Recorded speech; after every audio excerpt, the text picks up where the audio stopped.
Hello friends, क्या आपको पता है कि हिमालय के संपूर्ण विस्तार में पश्चिमी भाग के जितने ग्लेशियर्स हैं उन ग्लेशियर्स को रिचार्ज कौन करता है? यानी गंगोत्री ग्लेशियर, जमुनोत्री ग्लेशियर्स जो यमुना और गंगा के उद्गम का स्रोत है, तो वो कैसे रिचार्ज होती है? क्या मानसून काल में रिचार्ज होती है या मानसून काल के अतिरिक्त कोई और प्रक्रिया है वर्षण की जिस समय उसको ये पूरे हिम की प्राप्ति होती है? और क्या आपको इसका पता मालूम है कि विंटर सीजन में जो प्लेटो रीजन है वो प्लेटो रीजन उतना शीतकाल कड़ाके की ठंड का प्रभाव उस पर नहीं रहता जितना गंगा के या उत्तर भारत के मैदानी भाग में रहता है। क्या आपको ये पता है कि मैदानी भाग में शीतकाल में जो वर्षा होती है उस वर्षण प्रक्रिया के लिए उत्तरदायी प्रक्रिया या मैकेनिज्म या क्रियाविधि कौन है? क्या आपको ये पता है कि इस जाड़े के शीतकाल में जो भी वर्षा होती है उस वर्षा के लिए नाइट्रेट की प्राप्ति का स्रोत कौन सी प्रक्रिया है? ऐसे बहुत सारे ऐसे प्रश्न हैं जिन प्रश्नों का समाधान हम एक ऐसे टॉपिक को समझ के पा सकते हैं और उस टॉपिक का नाम है वेस्टर्ली डिस्टर्बेंसेस या पछुआ विक्षोभ। नाम आपने जरूर सुना होगा। यही वो प्रक्रिया है जो उत्तर भारत के मैदानी भाग में शीतकाल में वर्षा तो कराता ही है, इसी प्रक्रिया के माध्यम से ही वर्षा के साथ ही साथ उत्तर भारत के मैदानी भागों का जो मौसम है ये मौसम भी पूरी तरह से नियंत्रित होता है। और आज हम इस छोटे से लेक्चर के माध्यम से हम यही जानेंगे कि वेस्टर्ली डिस्टर्बेंसेस क्या है। हम सबसे पहले इसको समझते हैं और दूसरा एकेडमिक लेवल पर यहाँ पर या कॉम्पिटिटिव लेवल पर जो भी मेंस के क्वेश्चंस आते हैं उन मेंस में ये पूछा जाता है कि जेट स्ट्रीम से इसका संबंध क्या है और जेट स्ट्रीम कैसे इस संपूर्ण क्रियाविधि का संचालन करती है। यहाँ पर इसके लिए जो भी जल की प्राप्ति होती है, जैसे आप जानते हैं कि जब भी वर्षा होगी तो उस वर्षा के लिए वाष्पीकरण की प्रक्रिया होती है जो कहीं से जल के लिए ये एक स्रोत बनती है, क्योंकि उसी माध्यम से ही जल की आपूर्ति होती है और वही जल यहाँ पर प्रेसिपिटेशन के थ्रू यहाँ पर प्राप्त होता है। तो यहाँ पर जब हम वेस्टर्ली डिस्टर्बेंसेस की बात करते हैं तो पछुआ विक्षोभ के लिए जल की आपूर्ति कहाँ से होती है? क्या हिंद महासागर उसका स्रोत बनता है या हिंद महासागर के अतिरिक्त कोई दूसरा ऐसा सोर्स रीजन है जहां से इसको वाष्पीकरण की प्रक्रिया के माध्यम से जल की आपूर्ति होती है? ये बहुत सारे ऐसे प्रश्न हैं। तो आइए सबसे पहले हम ये समझते हैं कि वेस्टर्ली डिस्टर्बेंसेस है क्या, पछुआ विक्षोभ है क्या। और पछुआ विक्षोभ जैसे नाम से ही स्पष्ट है कि पछुआ विक्षोभ यानी कहीं ना कहीं पछुआ से इसका संबंध है। और पछुआ क्या है? पछुआ जेट है, वेस्टर्ली जेट है और वेस्टर्ली जेट के साथ इसकी कनेक्टिविटी है। वेस्टर्ली जेट स्ट्रीम क्या होती है हम यहाँ पर वो आपको नहीं बताएंगे क्योंकि वो एक अलग चैप्टर होता है, उसको हम अलग समझेंगे। लेकिन यहाँ पर वेस्टर्ली जेट का इम्पैक्ट यहाँ पर वेस्टर्ली डिस्टर्बेंसेस के रूप में कैसे होगा इस प्रक्रिया को हम जरूर समझेंगे, क्योंकि वही संचालक प्रक्रिया या संचालक क्रियाविधि को संचालित करने वाला एक प्रमुख कारक है जिसको हम पछुआ विक्षोभ के नाम से, जिसको हम पछुआ जेट के नाम से जानते हैं। इसको जानने के लिए हम सबसे पहले एक मैप लेते हैं, भारत का मानचित्र बनाते हैं और उसके माध्यम से हम सारी प्रक्रिया को समझते हैं। ये हो गया एक इंडिया का स्केच और यहाँ पर हम उसी हिस्से को बनाएंगे जिस हिस्से का संबंध यहाँ है।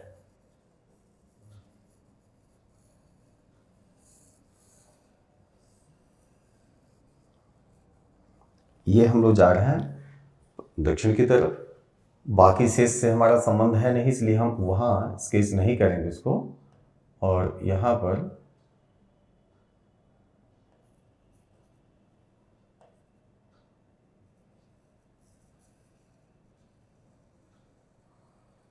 ये भूटान वाला सिस्टम हो गया, इसके आगे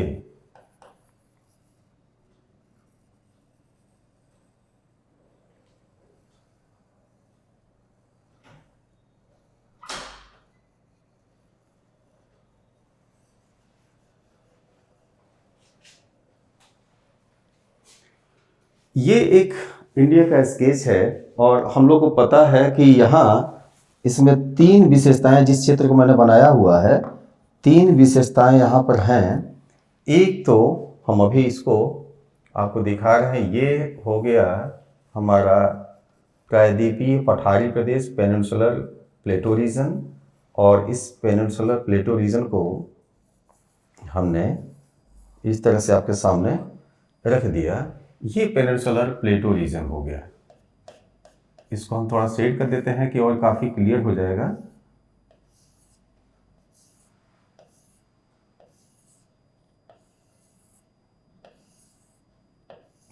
ये प्रायद्वीप के उस भाग को बताता है पूरे भारत का जो सबसे प्राचीनतम भाग है, गोंडवाना लैंड के रूप में इसे हम लोग जानते हैं, क्योंकि उसी का एक पोर्शन है, एक पार्ट है पेनिनसुलर प्लेटो रीजन। कुछ पोर्शन यहाँ पर इसका पाया जाता है, इसलिए हम इसको भी बना दे करेक्ट हो जाए। और ये शिलोंग का पठार है, शिलोंग प्लेटो के नाम से इसे जानते हैं, इसी का एक पार्ट है। मैं अगला आपके सामने बना रहा हूँ उस रीजन को जिसे हम माउंटेन रीजन के नाम से जानते हैं, और माउंटेन रीजन को भी चलिए हम इसी कलर से आपको यहाँ बना देते हैं। ये हिमालयन रीजन है, और इस हिमालयन रीजन में ये काराकोरम रेंज हो गया, लद्दाख, जास्कर, ये 2 श्रेणियां हो गई। और देवसई रेंज के रूप में आपको पता है कि ये ग्रेटर हिमालय की सीरीज है। ये नेपाल से होते हुए, भूटान से होते हुए आगे चली जाती है पूर्वांचल श्रेणियों के रूप में, और यहाँ मिजोरम तक चली आती है। इसी के साउथ में लेसर हिमालय है, और लेसर हिमालय के अलग अलग ये सब माउंटेन रेंजेस हैं, इनकी स्थिति है, और ये यहाँ आकर लगभग मर्ज कर जाते हैं अलग अलग। फिर यहाँ शिवालिक का विस्तार है, शिवालिक भी इसमें आकर मर्ज कर जाता है। यहाँ हमारा केवल पर्पज है कि हम आपको ये दिखा सकें कि ये इंडिया का वो पोर्शन है जिसे हम फिजिकल डिविजन्स के रूप में बार बार पढ़ते हैं। माउंटेन रीजन, प्लेन रीजन ये बीच वाला भाग हो गया, और ये प्लेटो रीजन जो हमारा संबंधित ये क्षेत्र है। अब ये देखिए यहाँ पर जेट स्ट्रीम का इम्पैक्ट होता है कैसे। तो जेट स्ट्रीम ये स्ट्रोपोस्फियर में ऊपर की तरफ प्रवाहित होने वाली, मिएंडर करते हुए, जैसे सांप चलता है वैसे मिएंडर करते हुए ये प्रवाहित होने वाली एक उच्च तलीय पवन है। और इस जेट स्ट्रीम को मैं यहाँ पर बना दे रहा हूँ आपके लिए किसी और कलर से, और इसके लिए मैं कलर यूज कर रहा हूँ ये ग्रीन कलर, ये आपको क्लियर हो जाए। जेट स्ट्रीम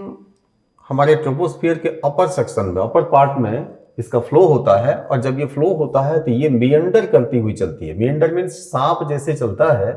उस तरह से मिएंडरिंग प्रोसेस इसकी यहाँ पर होती है। अब इस मिएंडरिंग प्रोसेस को आप समझिए, जैसे मैं यहाँ पर बना रहा हूँ एग्जाम्पल, ये जेट स्ट्रीम का ट्रैक हो गया, इस तरह से जेट स्ट्रीम का फ्लो होता है, और जेट स्ट्रीम आगे इस तरह से इसका ये पूरा रूट होता है, ये जेट स्ट्रीम का रूट हो गया। इसी जेट स्ट्रीम में जो विंड फ्लो होता है, ये सबको पता होगा, आपको भी पता होगा कि इसकी स्पीड बहुत ज़्यादा होती है, और यहाँ पर ये तीर के द्वारा मैं आपको दिखा रहा हूँ कि कैसे इसका ये फ्लो हो रहा है।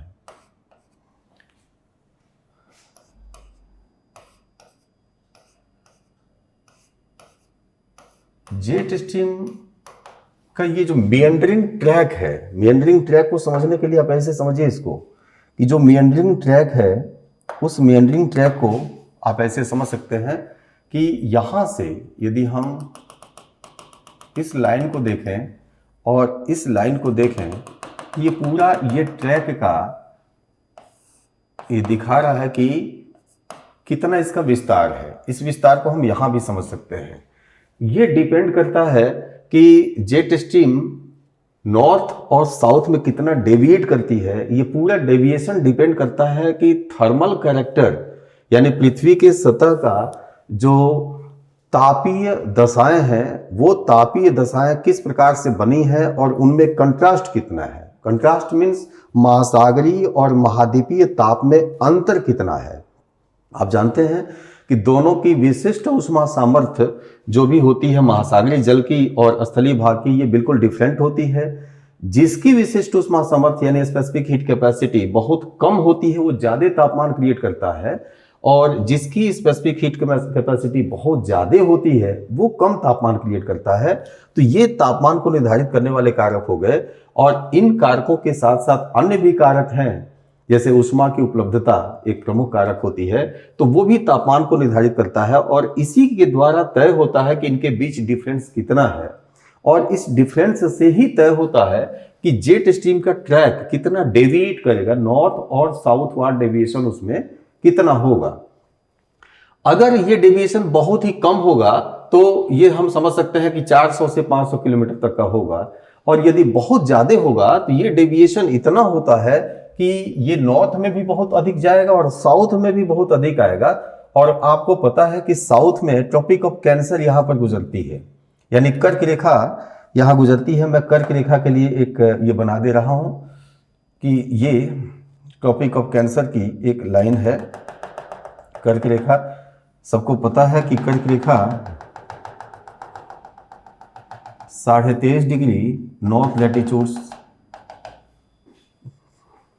23.5 degree and 23.5 degree north latitudes है। 23.5 डिग्री ये नॉर्थ लैटिट्यूड्स पर ये बनी हुई है। और ये जेट स्ट्रीम का ये जो मिएंडर जिसको हम रॉसबी वेव के नाम से जानते हैं, इस वेव पैटर्न को, तो ये यहां तक भी आ सकता है। इवन यहां से नीचे ये 20 डिग्री तक भी आ सकता है, 20 डिग्री से भी नीचे आ सकता है। ये डिपेंड करता है कि थर्मल कैरेक्टर और थर्मल एनोमली उसको कहा जाएगा, तापीय विसंगति धरातल पर उस समय विशेष में कितना है। जब सन की शिफ्टिंग साउथ में होती है यानी इक्वेटर से दक्षिण में सूर्य होता है तो जेट स्ट्रीम दक्षिण की तरफ शिफ्ट हो जाती है, और जब सन की शिफ्टिंग उत्तर की तरफ होती है, जैसे आपको पता है कि 22 दिसंबर के दिन सूर्य की स्थिति ट्रॉपिक ऑफ कैप्रिकॉर्न यानी मकर रेखा पर सीधी होती है, और अगले ही दिन से ये वहां से नॉर्थ वार्ड डायरेक्शन में शिफ्ट होना शुरू कर देता है, और धीरे धीरे दिसंबर के बाद से जनवरी, फरवरी और मार्च तक आते आते 21 मार्च यानी कि इस मार्च को ये विषुवत रेखा पर आ जाएगा। तो जैसे जैसे विषुवत रेखा की तरफ ये आता है, या विषुवत रेखा को भी 21 मार्च के बाद से क्रॉस कर लिया, और 21 जून के लिए अब ये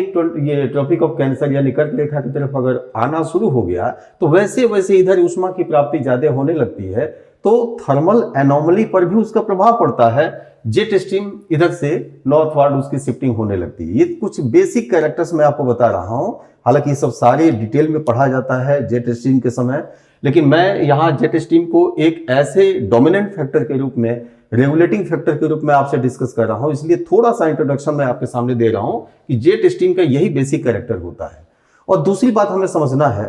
कि ये जब ये शिफ्ट होता है तो विशिष्ट उष्मा सामर्थ्य जल का, महासागरीय जल का और स्थल का कैसा है, और बाकी जो इसके तापमान जो के रूप में जो इसकी विशेषताएं उत्पन्न हुई हैं उनके बीच डिफरेंस कितना है, ये तय करता है कि इनके बीच का ये जो विचलन है, डेविएशन है, वो कितना होगा। तो ये चीजें आप थोड़ा सा समझे रहिए। जब हमारा विंटर सीजन होता है, जाड़े की ऋतु होती है, तो जाड़े की ऋतु में सूर्य होता है दक्षिण की तरफ, तो इसलिए जेट स्ट्रीम का पूरा प्रभाव हमारे इस भाग में बना रहता है, और इसके मिएंडर हमारे इस थर्मल एनोमली के या तापीय विसंगति के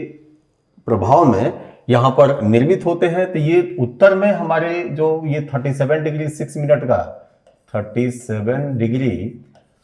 6 मिनट का ये जो नॉर्दर्न लैटिट्यूडनल जो एक्सटेंट है वहां तक भी ये पहुंच सकता है, और जब इधर की तरफ हम बोलते हैं तो 23 डिग्री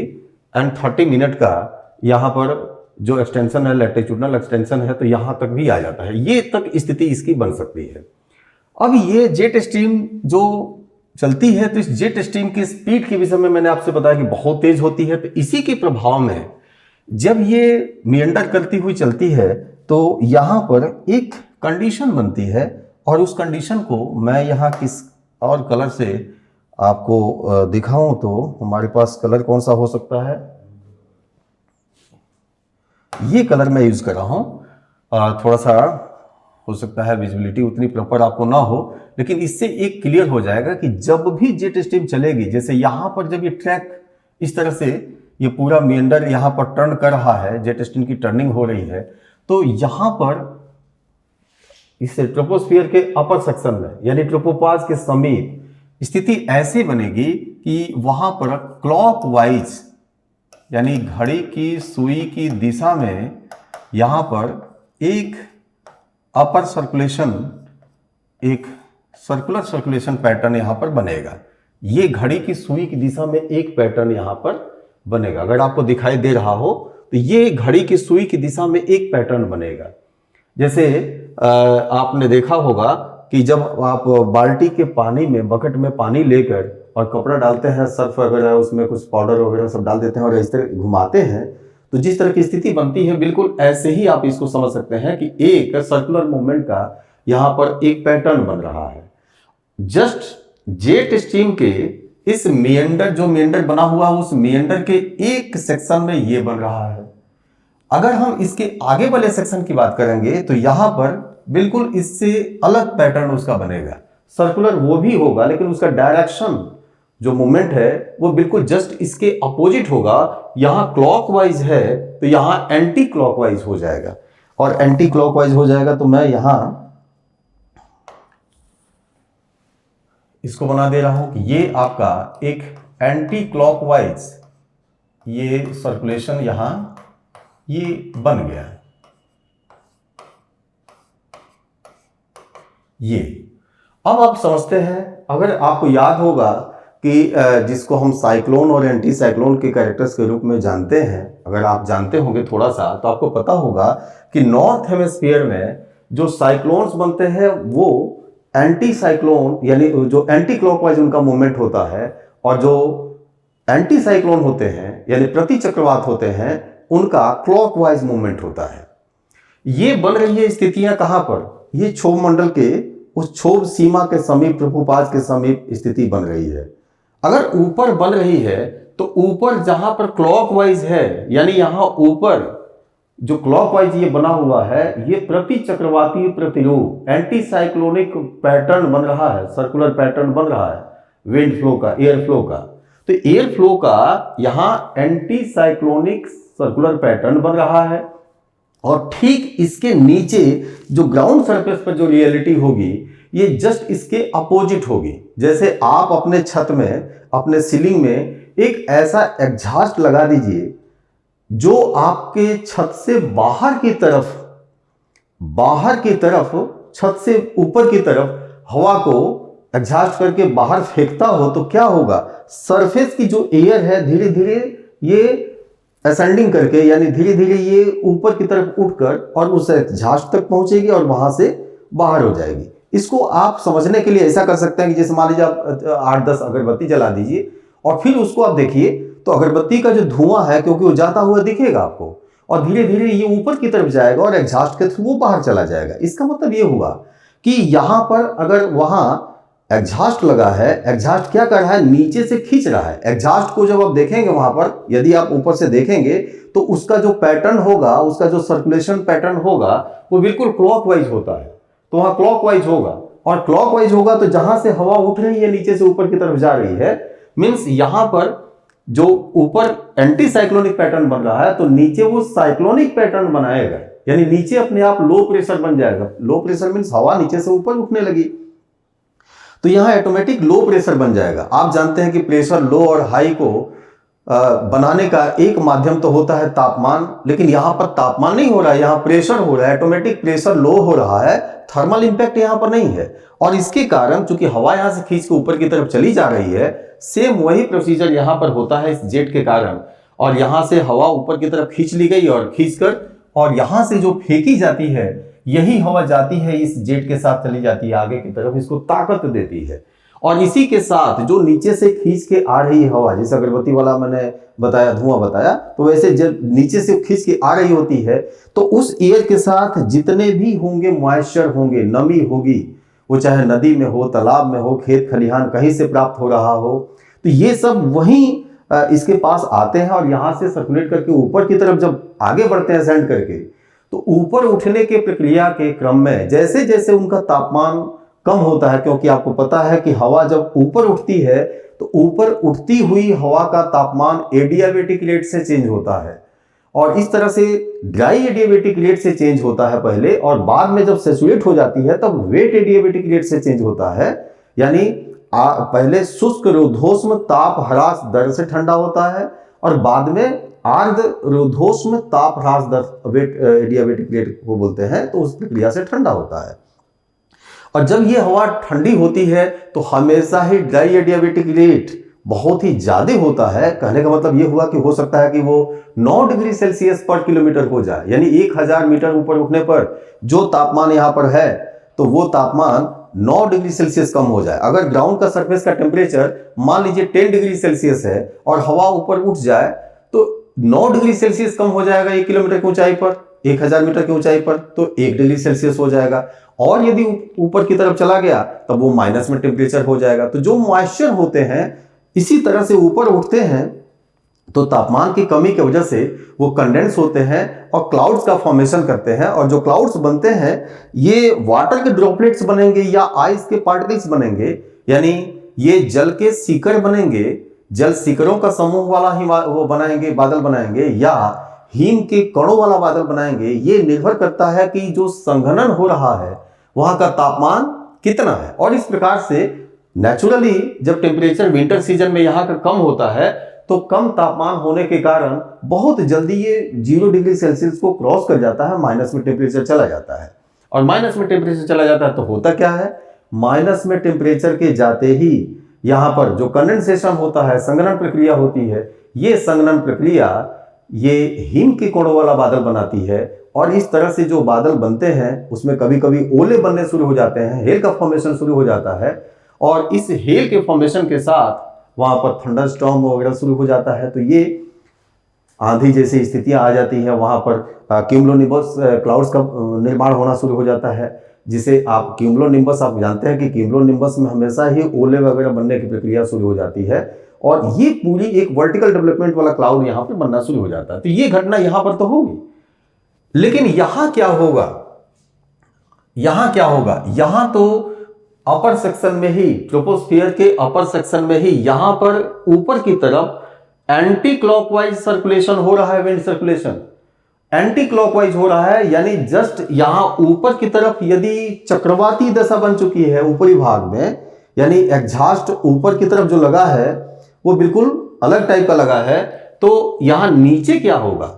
ऊपर अगर साइक्लोनिक है तो ऊपर यानी उसी एग्जॉस्ट को आप थोड़ा जो बाहर, छत से बाहर की तरफ हवा को, आपके कमरे से हवा को बाहर कर रहा था, एग्जिट कर रहा था, उसको अगर आप पलट दिए, नीचे की तरफ कर दिए, तो जैसे सीलिंग फैन आपका नीचे की तरफ हवा का प्रेशर बनाता है,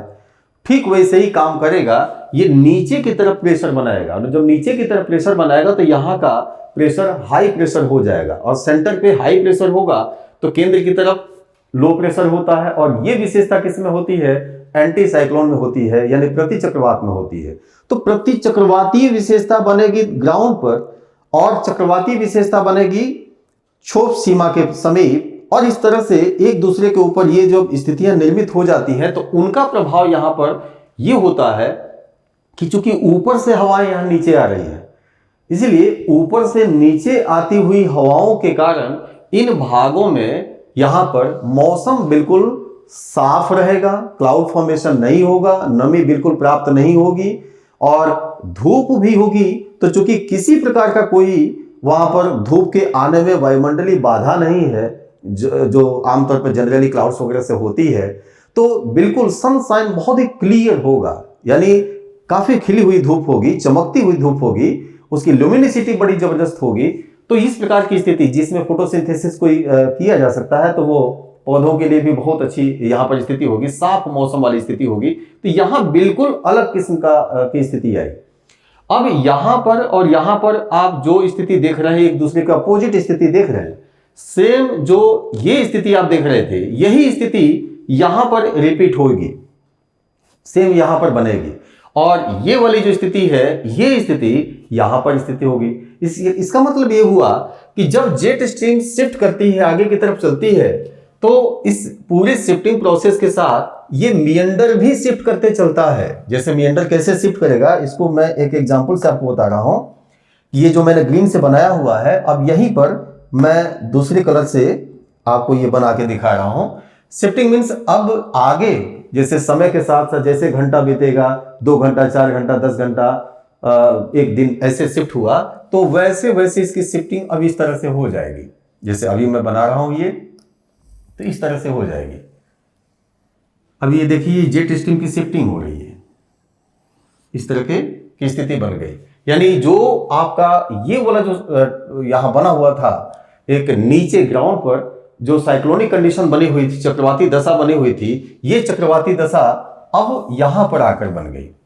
ऐसे ही अगले दिन क्या होगा, ये और शिफ्ट करेगा, तो ये चक्रवाती दशा जिस तरह से यहां से शिफ्ट करके यहां चली आई, वैसे ही अगले दिन ये शिफ्ट करके आगे और आगे बढ़ जाएगी। और जैसे जैसे ये आगे की तरफ बढ़ेगी, तो हमेशा ही ये बढ़ेगी किधर से किधर की तरफ, ये वेस्ट टू ईस्ट डायरेक्शन में बढ़ेगी। इधर पश्चिम है और इधर पूरब है, उधर पूरब हो गया, इधर पश्चिम हो गया, तो ये पश्चिम से पूरब की तरफ बढ़ेगी। और ये कहां से बढ़ती चली आ रही है, अगर आप इसका सोर्स देखेंगे तो इधर से, जैसे मैंने ये भारत बनाया है, इंडिया बनाया है, इंडिया के और आप उधर की तरफ जब जाएंगे तो आपको, चूंकि अरबियन सी तो यहां से मिलेगा, आपको अरब सागर यहां से मिलेगा, कुछ पोर्शन उसका यहां से मिलेगा, लेकिन ये जब उधर की तरफ आप देखेंगे तो आपको भूमध्य सागर की स्थिति यानी मेडिटेरेनियन जो सी है उसकी स्थिति आपको मिलेगी। और वहां से अगर ये पूरी जेट का संबंध है, जेट स्ट्रीम इस तरह से शिफ्ट होती चली आ रही है, तो उस मेडिटेरेनियन से जितना वेपोराइजेशन के थ्रू इसको मिलेगा, मॉइस्चर मिलेगा, ये सारा मॉइस्चर वहां से आगे की तरफ ऐसे ही वर्षा करते हुए इनके साथ इसको आगे बढ़ेगा। और इस पूरे रीजन को, जो भी यहां पर देश आ जाएंगे, कंट्री आ जाएंगे, अफगानिस्तान वगैरह सब कुछ आएंगे, तो उस पूरे रीजन को ऐसे वर्षा जल की प्राप्ति होगी, इन्हीं के थ्रू प्राप्त होगी, और ये विंटर सीजन में प्राप्त होगी। और यही स्थिति यहां पर होती है जब ये यहां पहुंचता है। तो अब कौन सा ट्रैक आ रहा है हमारे पास,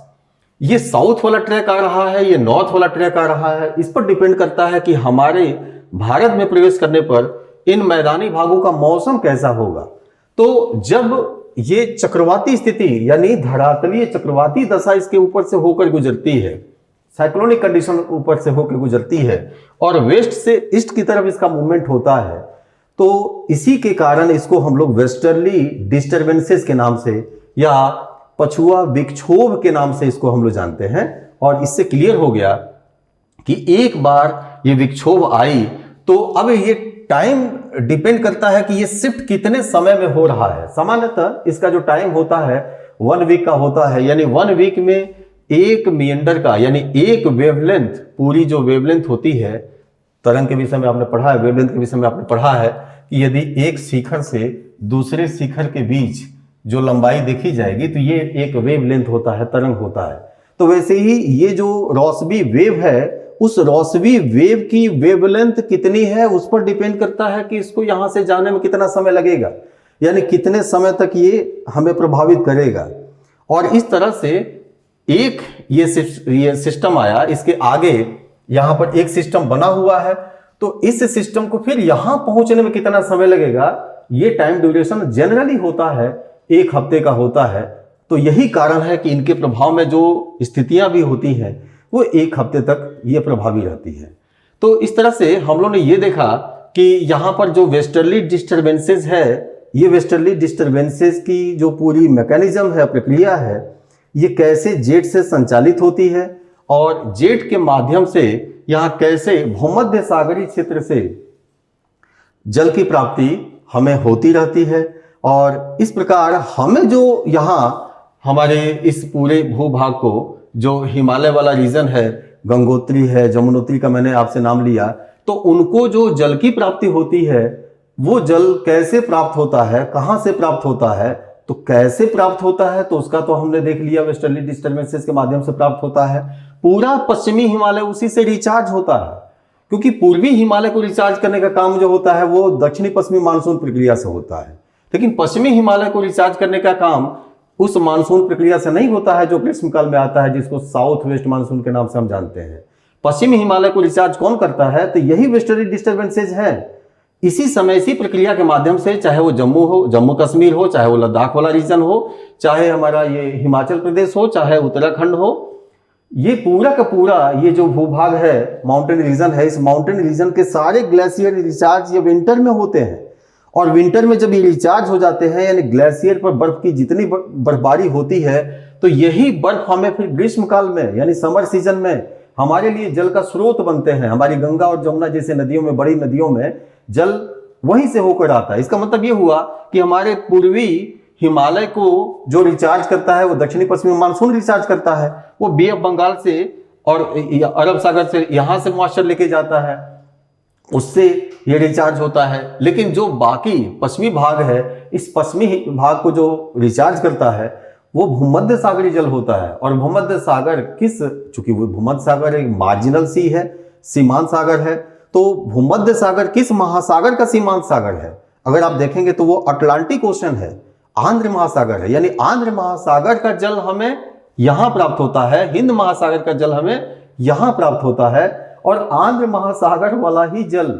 यहां पर आप देखेंगे तो हमारी गंगा और जमुना के माध्यम से हमारे इस गंगा के प्लेन को प्राप्त होता है। अब यहां पर एक और बात आपको मैं बता दूं कि जब ये सिस्टम ऐसे गुजरता है तो इस सिस्टम के गुजरने का जो ट्रैक है ये सामान्यतः हमें प्लेन रीजन मिलता है।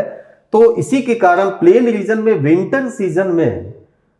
सीजन में यानी शीतकाल में आप यहां देखेंगे तो ये जो वर्षा हो रही है, इसके अतिरिक्त इसमें ड्राइनेस और वेटनेस यानी जो शुष्कता आती है, कभी कभी शीतलहरी चलने लगती है, ये सब सारी दशाओं का नियंत्रण इसी जेट के माध्यम से यहां पर होता है।